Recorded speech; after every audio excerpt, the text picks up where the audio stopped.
Welcome to the CYBERISLE 2020 webinar series. My name is Brian Beasley and I'm currently the Senior Manager and Service Line Lead for Cybersecurity, Privacy and Digital at KPMG on the Isle of Man. Oxia has kindly asked me to present to you today's webinar on the use of social media platforms and things to consider for its safe and proper use, both as an organisation and as an individual. Although they are perceived as separate in many ways, however, the use of social media in your personal life can affect the corporate space too. Appropriately managing both can minimise the risk to both parts of the equation. So on to today's webinar. Social media is a powerful tool. Constructively, it can give organisations the ability to expand their brand value, enhance their market share, develop their credibility, their market position, and many other things. Unfortunately, and commonly forgotten, is that it can also decimate an organisation overnight. Social media platforms peak and trough in popularity with users. The audience varies by platform and depending on the market or client groups your organisation is trying to target. An organisation may use one, two, or a multitude of platforms to get its brand out there. They are very powerful, but can also be very dangerous. Handle them like a double-edged sword. Across all platforms, at the heart of its use, the primary benefits of social media has been its ease of use and the extent to which you can share information. However, as with anything, there's always a downside: the excessive information sharing, often without the knowledge of the person or entity actually sharing.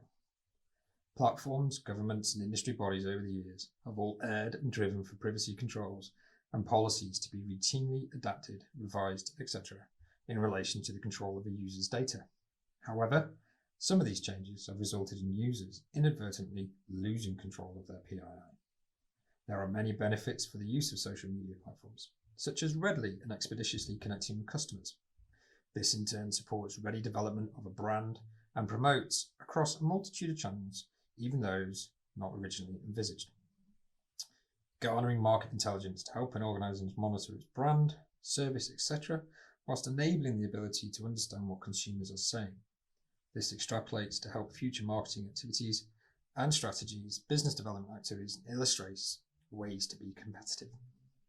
Also, it allows for near real-time oversight and awareness on brand reputation. Staying aware of perceptions and metrics is crucial in modern day to stay ahead. Plus, it can help identify any bubbling risks. Furthermore, wider analysis and surveys have found that the use of social media can increase employee morale, boost consumer and staff satisfaction, foster commitment from consumers, and lead to increases in performance. But with anything, there are risks. Many organisations' social media policies remain vague, with only skeletal guidelines on overall usage. For the most part, policies focus on the marketing aspects of social media rather than potential risk. As for the risk, some of the most common ones include reputational risk, for example from a social media mishap that can bring the organisation to its knees. A recent study highlighted that a reputational crisis can wipe tens of millions of pounds from a company's value, and this risk has increased because the rise of online and social media means crises are now less predictable and can happen faster. Another part of this is data security breaches. From recon to brand hijacking and threat coordination, cybercriminals use social media to optimize their attacks. A breach through social media can lead to major data breaches, numerous compliance issues, and extensive loss of revenue due to fraud and counterfeit sales. Ways that they do this is through social engineering. Staff have a social media presence on major platforms. These platforms have the potential to provide a hacker key data points about employees. These in turn enable a hack of the employee account at the enterprise level by spoofing and can enable the launching of a social engineering attack on the company. Another one is phishing. One of the most popular techniques, as we all know, used by criminals is to get unknowing individuals to disclose personal information or corporate information while posing as a fictitious representative of a legitimate profession or company. The other ways they can get in is by using social media to embed viruses and malware. Hackers' ability to penetrate the organisation's network via unsafe social media websites and accounts opens a new threat vector. On one hand, employees who access social media websites can act as brand ambassadors. On the other hand, their activity may leave an open door for viruses and malware to enter into the network. Now on to a slightly drier element, some stats. A recent Cyber Readiness Institute, CRI, survey has found that a large number of employers have concerns over employee social media use and the associated security concerns it raises. Summary of this survey has highlighted the following points for consideration. Over 80% of companies allow employees to use personal devices for work purposes, yet nearly half of them do not know what social media apps are on those devices. Of those surveyed, in excess of 50% of the respondents see that social media is a cyber and broader security risk. Of significant concern is that over 20% of the respondents' employees have admitted to ignoring security protocols and guidelines to utilize social media apps on their devices. But aligned to this, only 30% of those who responded said that their organization had issued appropriate and applicable guidelines for the use of social media on devices. Some further stats include nearly 70% of businesses allow employees to use social media applications on work devices. Over 40% of business owners say that in excess of 3/4 of their employees have social media apps on their devices used for work. Starkly, less than 40% are considering revising or adding new policies regarding social media apps. And interestingly, only just over 50% of employees said their employer has not issued new and or revised guidelines on the use of social media apps on devices. So, if you are using social media, then it's fair to assume that you have looked at the risks. Or maybe your own internal processes also. Maybe not. Maybe I can share some thought on preventing social media risks to your organisation and also enable greater awareness across your employees. It's not the easiest of areas, and there are many tripping points. However, first off, you need to consider who in your organisation is responsible and owns the work package. Then, do you have a level of governance of the use of social media by employees? Note and map how social media impacts all your departments, including IT, finance, marketing, or HR. They all have differing approaches and perspectives on the topic. There is no silver bullet to deal with this topic, but some key items that may help are have guidelines, such as a general best practice with the appropriate and high-level overarching policy, which should take into account agreements with third parties also that you share data. Define the overall scope of the guidelines and its impact use by employees. Define the purpose of the guidelines for the organisation, specifically how social media activity on behalf of the organisation will take place and what sort of information is relevant to share via those activities.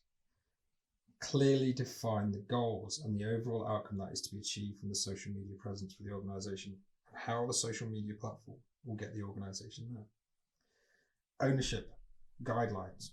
These are just general guidelines for the creation and maintenance of all social media sites for the organisation. Ensure you've got the security elements within there. Contributor guidelines. General guidelines and principles directing contributors to the social media site's use. Approved social media platforms. Departments have different expectations for accessing social media solutions.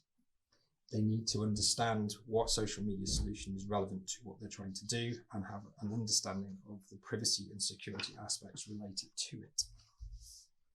Furthermore, you may wish to review, revise, and even implement applicable and relevant training and awareness across all staff at all levels to ensure proper use of social media etiquette, especially for those departments likely to be representing the organisation as part of their role, but ensure they ultimately align with the organisation's outlook, ethos, and foster an environment where all parties wish to positively use social media. Ensure, if the worst was to happen, you have a social media crisis and communications plan, principally including a single point of contact, usually the comms team or someone at a senior level, to manage and control all correspondence with regulators, officials, media, customers, and the wider stakeholders relevant. But like business continuity and disaster recovery planning, ensure you practice it. Another way you can consider to minimise or control your associated risks could include the provision of corporate-owned devices to all relevant employees. This may be an expensive way of doing it, but it also means you can control who has what and what that device can do. But how can we use technology to minimise the risks and what risks are linked? Firstly, understand, control and manage all your assets. Reputation management and the security of your brand can be significantly assisted through properly securing the digital assets that are used for social media activities. These will help only those designated voices communicate on corporate social media platforms. Also, look to establish the organisation's key personnel digital footprints and gain a full understanding of how they are represented online. Determine what personnel need protection and put provisions and plans in place to manage, monitor and counter any threats to them. Apply acceptable use policies around what posts and message content is and isn't acceptable and or risky. This may seem excessive, but there are tools out there to help. With AI and RPA advancements, there are easier and far quicker ways of determining and managing your digital risks. Also, consider having centralized account management and maybe even a unified platform for seamless integrated comms. This will enable the reduction of blind spots and also enhance your awareness of what comms are currently happening, happened, and will be coming up. Furthermore, it can help with managing the application of your corporate policies and associated requirements, language best practice, dissemination rates, target groups, and so on. In doing all of this, you may come across unknown assets. These could be online digital assets posing as real companies and brands, and these can do serious damage. These could have been created by cybercriminals, spoofers, and the like who are undertaking brand impersonation. They could put fraudulent content, conduct phishing attacks on customers, launch chameleon attacks, and carry out social infiltration against employees. If they are successful, it will be your organisation that suffers the consequences and backlash, which may be their goal ultimately. You may want to then consider that you have an appropriate resource in place to take down imposter accounts, have the risk duly logged in the relevant corporate registers, etc. Technology is there to help. Utilise it to detect imposters and fake accounts, highlight when fraudulent content is put out there, and seek out negative reviews from consumers. Such technology can include social listening and monitoring tools, can scan the internet using AI, ML and NLP technologies to find negative mentions, posts, unauthorized use of logos and reviews, as well as potential scam messaging and branding. If configured right and used effectively, it will enable your organization to track and trace and respond to the findings of its activity, such as site takedown and posting rebuttals. To summarize today's webinar, please consider these points. Given the visibility, risk, and real-time monitoring and response required to effectively manage social media channels, companies should review their use and reliance on social media. It is a good thing, but remain aware of its pitfalls and dangers. Review, refresh, or even develop and deploy appropriate and applicable policies, procedures, and protocols for engaging with external channels. Look to control and harmonize comms in and from your organization. Engage appropriate, authorized, applicable spokespersons and executives. If you have a comms team, use their skills and knowledge, but remember to keep your comms teams fresh and relevant to the audiences you're trying to reach. It may seem troublesome, but ensure critical high-impact comms are properly reviewed, applicable, and is placed in the right media space. Educate staff on the use of social media, both professionally and personally. Their individual use, if it is clear that their accounts can be traced to their employer, pose both a risk to them and you. Protecting brand and personal reputation is about understanding both the known and the unknown risks, and instituting technological controls that can match the speed and scale of social media whilst keeping you safe and secure. Thank you.